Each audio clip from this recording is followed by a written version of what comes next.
The twilight painted Coruscant when the boy stood before the semicircle of chairs in the council, small and determined, while the masters exchanged silent glances. Mace Windu leaned forward and decreed, "No, the council will not accept you. The Chancellor will take care of you." Anakin held his breath for a moment, glancing at Obi-Wan, who narrowed his eyes. Yoda lowered his chin, attuned to the turmoil in the Force, and murmured, "Clouded, this boy's future is. To the Senate, he should not belong." Palpatine, present as the guest of honor, offered a gentle smile. "Young Anakin, I will ensure you lack nothing. The Republic values rare talents." "He is the Order's responsibility," countered Obi-Wan, firm. "I promised my master, Qui-Gon Jinn, that I would care for him." Palpatine approached with the posture of a benevolent tutor, his hands crossed in a calculated gesture. "Knight Kenobi, I do not intend to separate you from the boy," he said softly. "I only wish to protect him from hasty decisions." "Protection is not the same as possession," replied Obi-Wan, not breaking eye contact. Mace ended the session. "The Senate will assume temporary guardianship pending re-evaluation." Anakin whispered to Obi-Wan, "Master, I trust you." "And I trust you, Anakin," Obi-Wan replied, then turned to Palpatine. "I will come for him when this madness ends." In the smooth stone corridors, Senate guards escorted the boy as the sun sank behind the spires of Coruscant. "Do not fear, Anakin," said Palpatine, walking beside him. "I will guide you carefully. We will visit the finest civilian instructors." "I wanted to learn like the Jedi," the boy replied, his voice trembling. "All in due time," Palpatine answered, paternal. "You will learn more than you imagine." Behind them, Obi-Wan stopped beside Yoda. "Command, the Force does not allow," said Yoda. "Patience you must have." "Patience is not abandonment," Obi-Wan cut in, his hands clenching his cloak. "Qui-Gon Jinn believed in him, and so do I. Prove himself, the boy must, that he is not a slave to his fears," Yoda replied, thoughtful. "But to the Chancellor, handing him over, risky it is." "Then why did the Council yield?" Obi-Wan pressed. "Politics, paths create where wisdom closes," Yoda admitted with regret. "I will take him from the Chancellor's hands," said Obi-Wan, turning to leave. "Disobey, you plan," warned Yoda. "Consequences, there will be." In the temple hangar, the knight activated a discreet speeder and headed toward the government district, where the dome of the Chancellor's office shone like a beacon in the night. The air lanes of Coruscant were dense, and Obi-Wan weaved through traffic with the precision of a duelist. "Qui-Gon," he murmured to himself, "your promise will not be lost." A message from Mace flashed on the display. "Kenobi, wait. We will discuss this at dawn." Obi-Wan shut off the transmission, his face hardened. There is no safe dawn for Anakin while he is with Palpatine. Upon arriving at the complex, he announced himself as an emissary to discuss the boy's guardianship, and the officers led him through silent corridors. At the end, sliding doors opened to a spacious office bathed in city light. Palpatine was alone, seated at the desk, as if expecting the visit. "Knight Kenobi," he said kindly. "So late. I suppose you've come for the boy." "I've come to take him back to the temple," Obi-Wan replied bluntly. "What if I offer a compromise?" asked Palpatine. "You supervise him under my guidance." "There is no compromise when the Force is used as a political tool," Obi-Wan retorted. Palpatine rose slowly, circling the desk with a step that mixed cordiality and dominance. "You are brave," he remarked, his voice dropping a tone. "Brave enough to defeat a tattooed assassin on a planet of fire." Obi-Wan half closed his eyes. "You speak of the Sith who killed my master?" "I speak of my lost legacy," Palpatine whispered, letting the mask slip slightly. "Your legacy?" Obi-Wan reached for his belt. "Who are you, really?" "The correct question is, what I have always been," said Palpatine, and a metallic snap cut the air as a silver fist emerged from his sleeve. With a fluid motion, a crimson saber ignited, spilling red across the walls. "You are a Sith," Obi-Wan declared, activating his own blue saber. I am the future you feared, Palpatine replied, advancing with a venomous flourish. The blades clashed in a flash that vibrated the glass panels. Surrender, and I will spare the boy your stubbornness, hissed the Chancellor. Obi-Wan responded with a calm spin, anchored in Sorisu form, parrying his opponent's lightning-fast strikes. If it is for Anakin that I've come, he said, then I will never surrender. Palpatine taunted with short laughs, accelerating the rhythm into a whirlwind reminiscent of a dance of claws. They taught you to defend, he mocked, but not to survive in a maelstrom. Obi-Wan yielded a step, then another, retreating from the window. Underestimating defense has been the ruin of many, he retorted, counterattacking at the perfect moment. The table was hurled at Obi-Wan by an invisible force push, and he rolled beneath it, slicing its base to deflect it. Illusionist tricks, he assessed, resuming his guard. Palpatine twisted his wrist, the saber carving arcs at improbable angles, as if space obeyed different rules. Do not underestimate age, said the Sith, too fast for ordinary eyes. Obi-Wan intercepted his wrist and grazed a cut on the cloak, nearly touching skin. Do not underestimate discipline, he returned, firm. In the council chamber, Yoda lifted his gaze, touched by a distant tremor. Kenobi, in danger he is, he murmured. Deep, the shadow is. Mace crossed his arms, worried. I knew he would go alone, but if I storm the Chancellor's office, we will have open war today. Choices today decide tomorrow, said Yoda. To the precipice, the Republic walks. Send me and it will be worse, Mace replied, conflicted. He knew what he was getting into. Pray for balance, all we can do, concluded Yoda, somber. Back in the office, Palpatine changed his rhythm, interspersing attacks with bursts of lightning, which Obi-Wan deflected with precise angles. Your council left you alone, whispered the Chancellor, probing his opponent's mind. Meanwhile, the boy will learn from me about courage and destiny. He will learn to be free, Obi-Wan retorted, dodging a low strike and countering at the shoulder. Palpatine spun, his cloak cutting the air, and smiled. Free? There is no freedom without power. There is discipline without tyranny, said Obi-Wan. And you will die learning it, replied the Sith, advancing. The final sequence came like a storm. Palpatine feinted, exposing his flank, lured the thrust, and in the same motion struck Obi-Wan's wrist, disrupting his guard. A crimson flash guided an oblique slash that struck the Jedi's abdomen, and he fell to his knees, still trying to defend. Palpatine raised his free hand, and the room filled with static, a blue-edged energy that prickled the air. Anakin, murmured Obi-Wan, his gaze lost in Coruscant's lights through the window. He does not need to see this, said Palpatine, almost serene. Do not touch him, whispered Obi-Wan, lifting his chin, stubborn to the end. The Sith approached, the crimson blade hovering like a sentence. You killed my apprentice, he declared quietly, as if delivering an ancient verdict. But you redeemed yourself by bringing one far more powerful.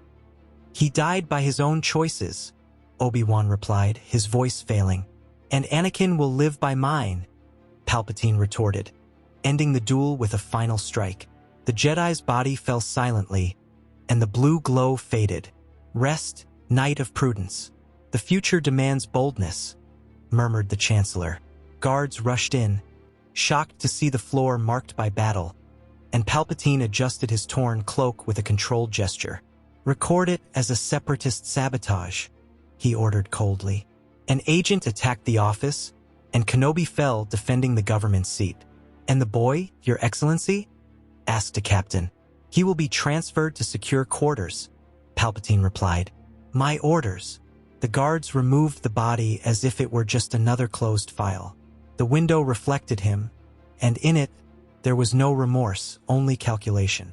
Anakin was taken to a quiet wing of the complex, still confused by the turn of events. Obi-Wan is on a mission, Palpatine lied, placing a hand on his shoulder. He asked you to be brave in his absence. I didn't want to go without him, the boy said, looking at the floor. Sometimes, courage begins when we accept a new master, replied the Chancellor, sweet as poison. Can I train with a saber? Anakin asked hopefully. You will train with all that is necessary, Palpatine promised, his eyes gleaming. In the temple, Yoda walked alone to the outer balcony, the night breeze brushing the edges of his robe. Silence, in the Force I hear, he murmured, closing his eyelids. Lost, a thread has been. Mace appeared at the door, grim. We have received no word from Kenobi. Fear I do, that too late it may be, said Yoda, his voice heavy with centuries. For the boy, a dark path opens. Then now is when we fight for his soul, Mace replied. Fight we must. Win perhaps we will not, concluded Yoda, gazing at the endless city. As night fell over Coruscant, the Chancellor watched the traffic routes as if reading a star map of possibilities. It all begins with care and ends with obedience, he whispered to himself. The official record would show an attack without an author, a fallen hero, and a pupil taken in by the Republic. But in the shadow of the report, a guardianship was born, one that answered not to Jedi codes, but to the ambition of a single man.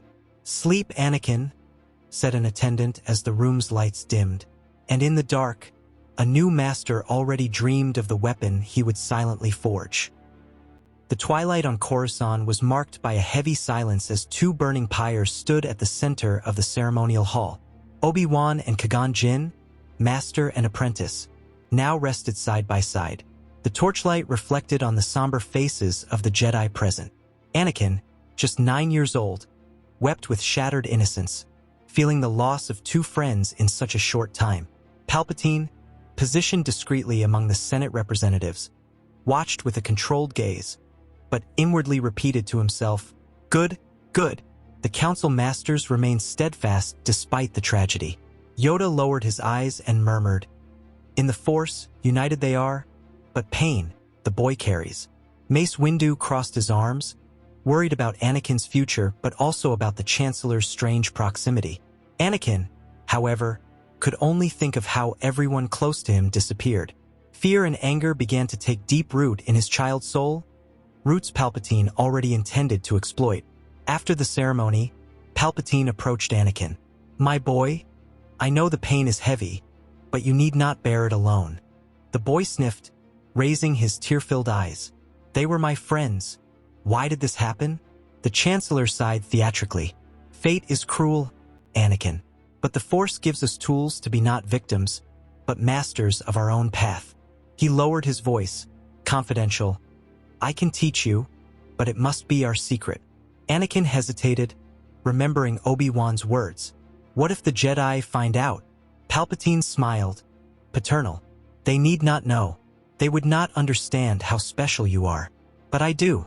And together, we can honor your friend's memory in ways they never imagined. The boy, craving guidance, nodded weakly. Palpatine touched his shoulder gently and concluded, Then we will begin, little by little. The early training was discreet. Palpatine introduced concentration exercises, small object manipulations, teaching him to move cups and spheres effortlessly. Do not force it, feel the flow, he instructed. The Force is not just obedience, it is also freedom. Anakin felt thrilled as his power grew without needing Jedi approval. Am I really special? He asked. And Palpatine replied, More than anyone who has ever existed.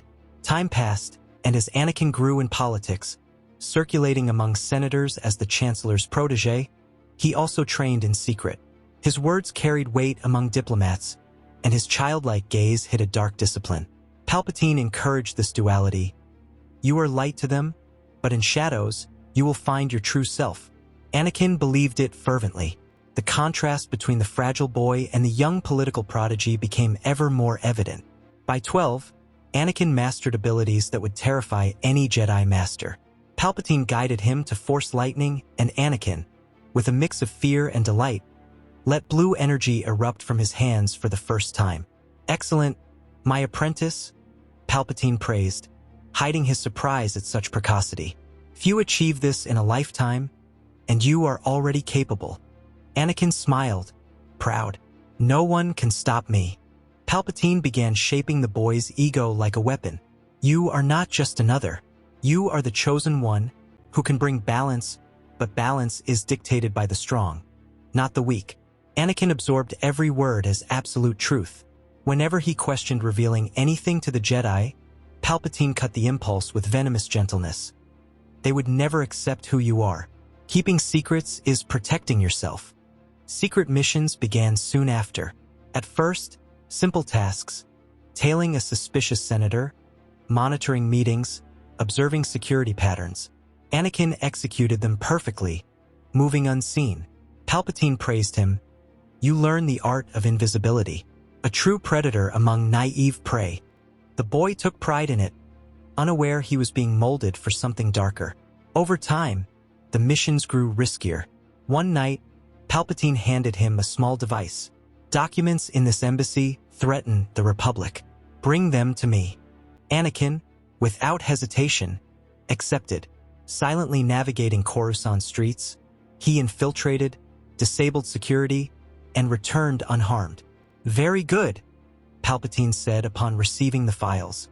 A true agent of the future.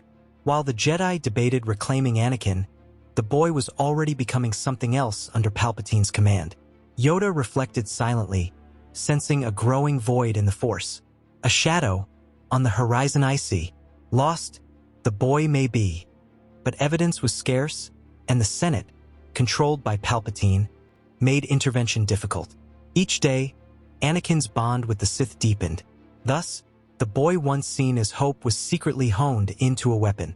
Palpatine cultivated both affection and pride, convincing Anakin his successes came from his own genius. You depend on no one, the Chancellor smiled. Not even me. But together, we will be unstoppable. And while the Jedi remained blind, Anakin stepped closer to a destiny shaped by shadows. Years passed in silent darkness, and the orphaned boy grew under the Senate's shadow and the dark side. Anakin was now a man, but unlike others. His powers frightened even Palpatine, who had forged him into an invisible weapon. Lightning, mind manipulation, absolute mastery of the Force, all were his. His youthful face hid inner scars, and every step carried an energy the Jedi could not identify but feared. Darth Sidious, as Palpatine revealed himself privately, knew he possessed something unique.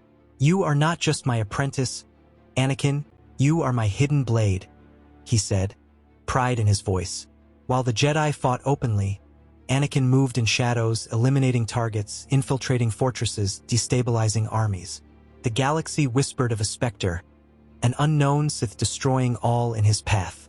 These murmurs pleased Sidious but also roused Jedi suspicion. During the Clone Wars, Anakin was placed beside Dooku in secret operations. Master Dooku, together we are unstoppable, he once remarked after devastating a separatist garrison.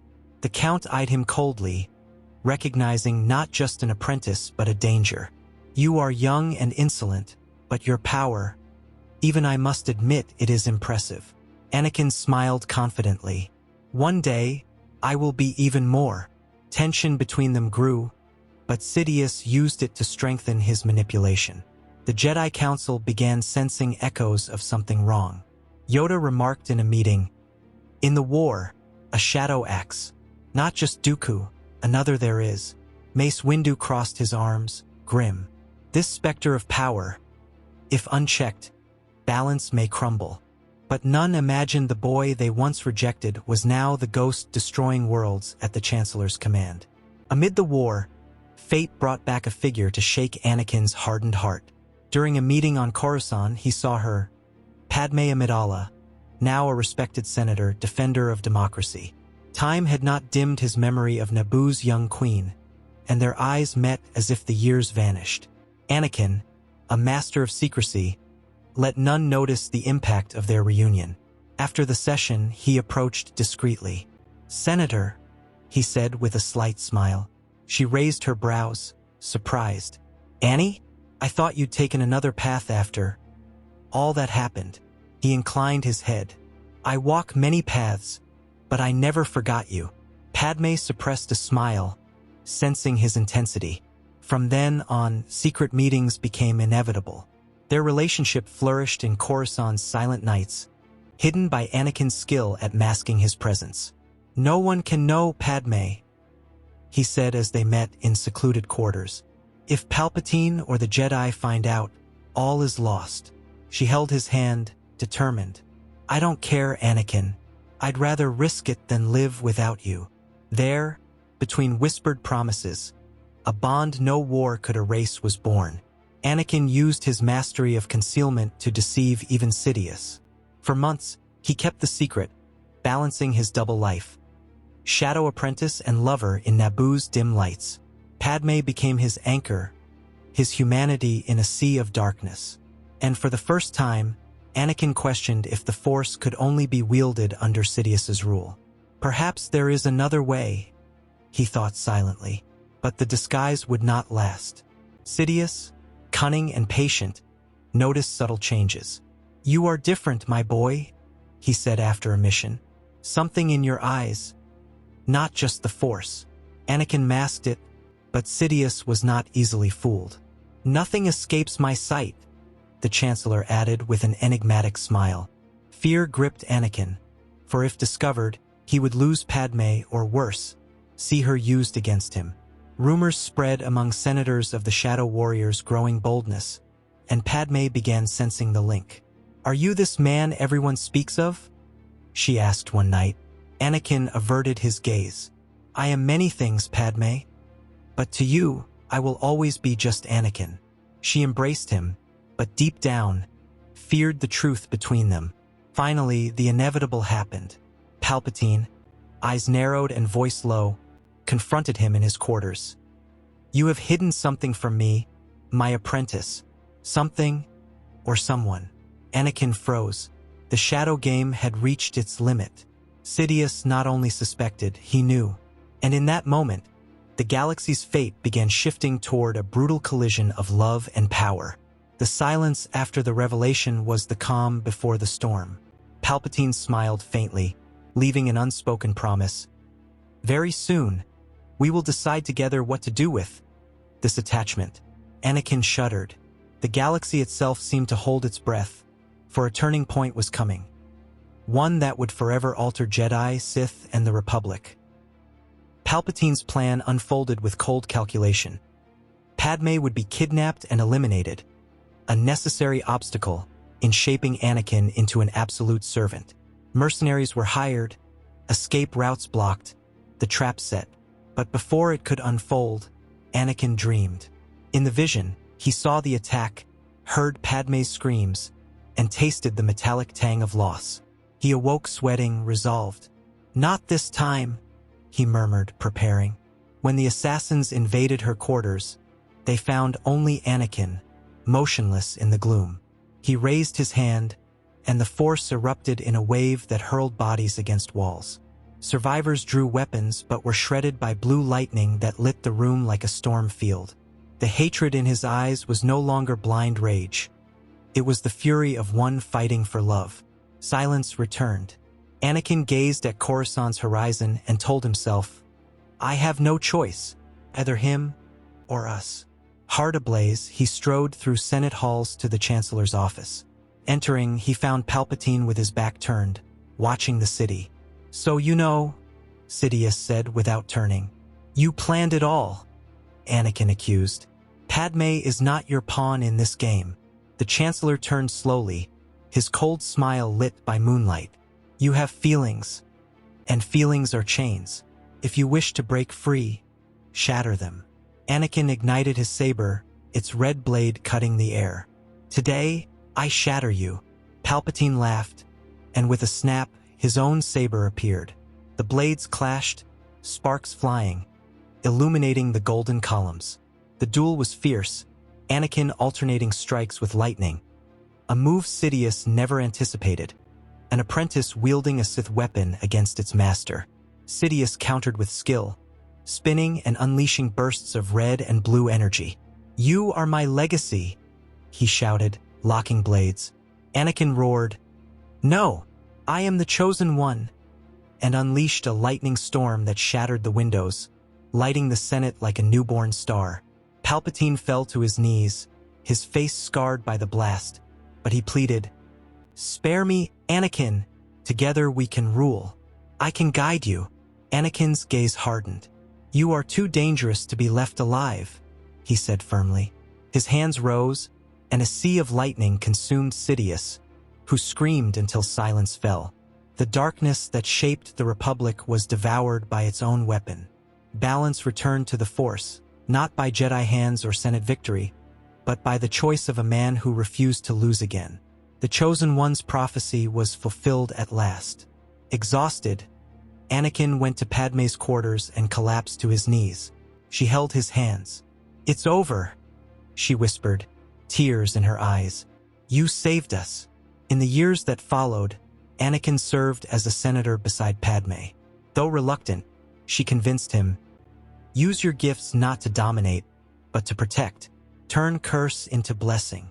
So while he spoke in Senate halls as a politician dedicated to democracy, Anakin still acted in secret, aiding the Jedi from the shadows, always bearing the weight of his past. When Luke and Leia were born, Anakin made a silent vow at their cradle. They would not grow in shadows as he had.